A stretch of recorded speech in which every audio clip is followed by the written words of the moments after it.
Hola, buenas. En este experimento vamos a hablar y vamos a demostrar sobre la conservación del momento, usando dos carros con diferentes pesos, y esto nos ayudará a observar cómo funciona el comportamiento de los objetos en movimiento. El momento depende de la velocidad y la masa. En este caso vamos a utilizar dos carros con diferentes bases, uno de plástico y uno de corcho. También este nos permitirá observar cómo influye la fricción, ya que cada material tiene un rozamiento distinto. Primero hay que explicar las variables con las que contamos. La primera que tenemos y la que vamos a sacar es su K, este es el coeficiente. Tenemos la M minúscula, que es la masa colgante, M mayúscula, que es la masa del carro, el ángulo, y por último tenemos la aceleración promedio. Y para sacar el coeficiente, la ecuación que vamos a usar es la siguiente. Dentro de un paréntesis, M minúscula menos M mayúscula por el seno del ángulo. Cerrando el paréntesis, ahora sería multiplicar esto por la gravedad menos, dentro de un paréntesis, M mayúscula más M minúscula por la aceleración. Todo esto dividiéndose por la M mayúscula, por la gravedad, por el coseno del ángulo.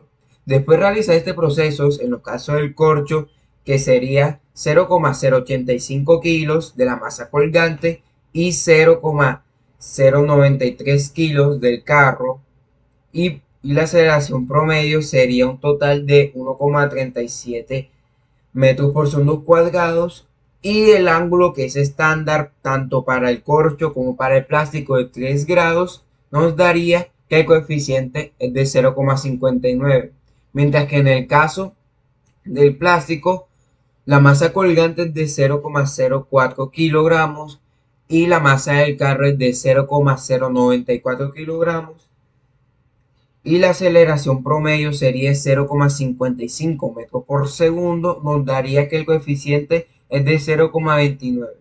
Esto nos da que el porcentaje de error en el caso del corcho es de 1,7%, mientras que el caso del plástico es de 3,3%. Bueno, ahora para explicar mejor estos cálculos, debemos entender que la fórmula de mu sub k no es aleatoria. Nace de aplicar las leyes de Newton a nuestro sistema de masas. Lo que estamos haciendo es cuantificar qué tanto se opone cada superficie al movimiento.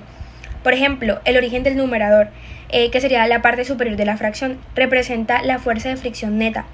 Primero calculamos la fuerza de peso que necesita para intentar mover el sistema hacia abajo, y a eso le restamos la fuerza que el sistema realmente utilizó para acelerar, que es la suma de las masas por la aceleración. Esa diferencia que falta es precisamente la fuerza que el material, ya sea corcho o plástico, consumió para intentar detener el bloque. El origen del denominador, que sería la parte de abajo, es que tenemos que la fuerza normal, que es medida de qué tan fuerte se presionan las dos superficies entre sí debido a la gravedad y el ángulo del plano.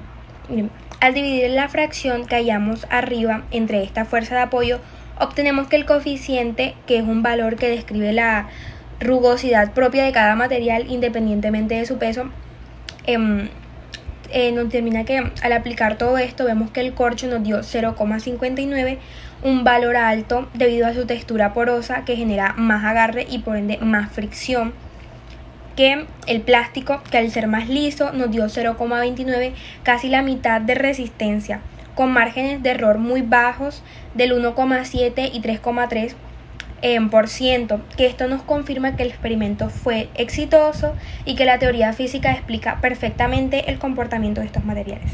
En esta práctica determinamos el coeficiente de fricción cinético para dos superficies, corcho y plástico. Para el caso del corcho, el valor teórico es aproximadamente 0,6, mientras que experimentalmente obtuvimos un valor de 0,59, con un error cercano al 1,7, lo cual indica una muy buena aproximación. Para el plástico, el valor teórico es 0,3 y nuestro valor experimental fue 0,29, con un error de aproximadamente 3,3%, mostrando también una buena concordancia.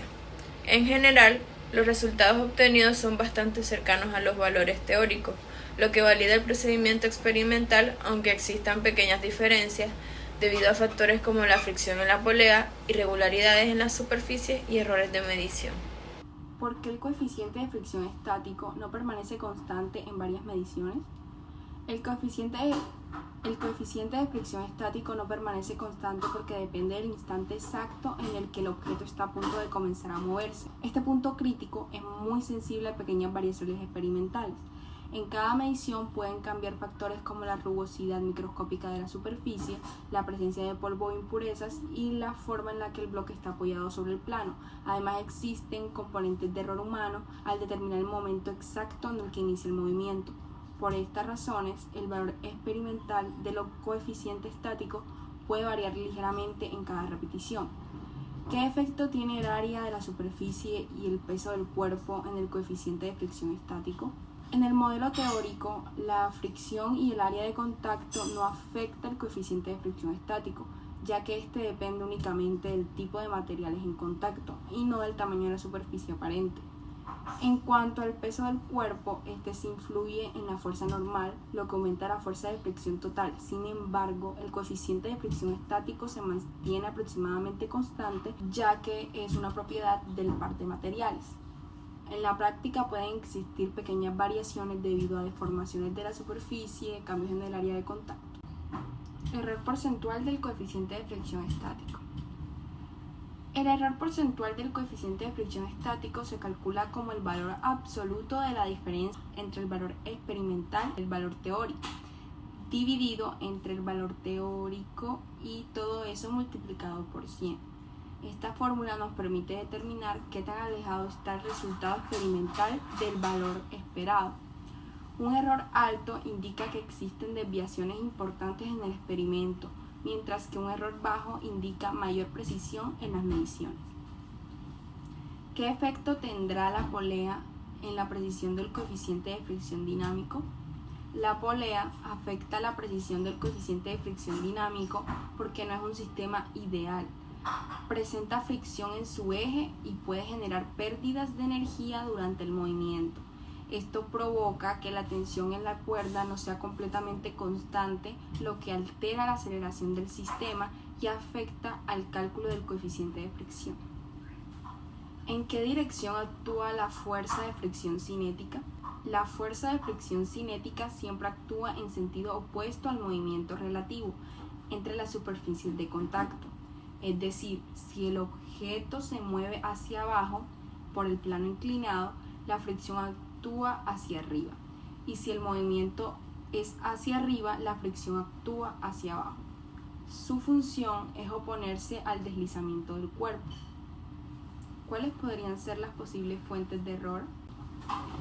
Inexactitudes del sensor de movimiento, retraso humano al registrar datos, vibraciones del sistema durante el experimento y errores en la medición de masas. Todos estos factores afectan la precisión de los resultados experimentales. ¿Cómo varía el coeficiente de fricción con respecto al tipo de material? El coeficiente de fricción depende directamente del tipo de materiales en contacto, ya que cada superficie tiene diferentes niveles de rugosidad y características microscópicas. Materiales más rugosos generan mayor fricción debido a un mayor entrelazamiento entre superficies, mientras que materiales más lisos generan menos fricción. Por esta razón, el corcho sobre el plástico presenta un mayor coeficiente de fricción que el plástico sobre el corcho. ¿Por qué la sumatoria de fuerzas es cero en la primera figura? La sumatoria de fuerzas es cero porque el sistema se encuentra en equilibrio en el instante previo al movimiento. En este punto, el bloque está a punto de deslizarse, pero aún no tiene aceleración. Según la segunda ley de Newton, si la aceleración es cero, la fuerza neta también debe ser cero. En este caso, la fricción estática máxima equilibra exactamente la componente del cuerpo paralelo al plano inclinado. Error relativo entre el coeficiente cinético experimental y teórico. El error relativo entre el coeficiente de fricción cinético experimental y el teórico se calcula como el valor absoluto de la diferencia entre ambos valores dividido entre el valor teórico. Este valor nos indica la desviación del resultado experimental sin expresarlo en porcentaje. Si se multiplica por 100, se obtiene el error porcentual. Bueno, como conclusión de este laboratorio sobre fuerzas de fricción, pudimos analizar cómo influyen diferentes factores en el movimiento de un objeto sobre una superficie inclinada. A lo largo de la práctica, observamos en qué punto los carritos comenzaban a deslizarse al aumentar poco a poco el ángulo de la rampa, lo cual nos permitió identificar el comportamiento de la fricción estática. Al comparar el carrito con corcho y el carrito sin corcho, notamos que el corcho necesitaba un mayor ángulo para empezar a moverse. Esto indica que tenía un mayor coeficiente de fricción estática, ya que el material del corcho genera más resistencia al movimiento. Por otro lado, el carrito sin corcho se deslizaba más fácilmente, lo que demuestra que la superficie influye directamente en la magnitud de la fricción. Además, al agregar peso dentro del carrito, observamos cambios en el punto en el que comenzaba a deslizarse. Esto se debe a que al aumentar la masa, también aumenta la fuerza normal, y como la fricción depende de esta fuerza, su valor también cambia. Sin embargo, el tipo de superficie siguió siendo un factor determinante en el comportamiento del movimiento. En general, este laboratorio nos permitió comprobar que la fricción depende principalmente de la naturaleza de las superficies en contacto y de la fuerza normal, y que la fricción estática es mayor que la fricción cinética, ya que se requiere más fuerza para iniciar el movimiento que para mantenerlo. Finalmente, aunque los resultados obtenidos fueron coherentes con la teoría, es importante tener en cuenta que pudieron presentarse pequeños errores experimentales, como imprecisiones en la medición del ángulo, variaciones en la superficie o en la forma que se aplicó el peso.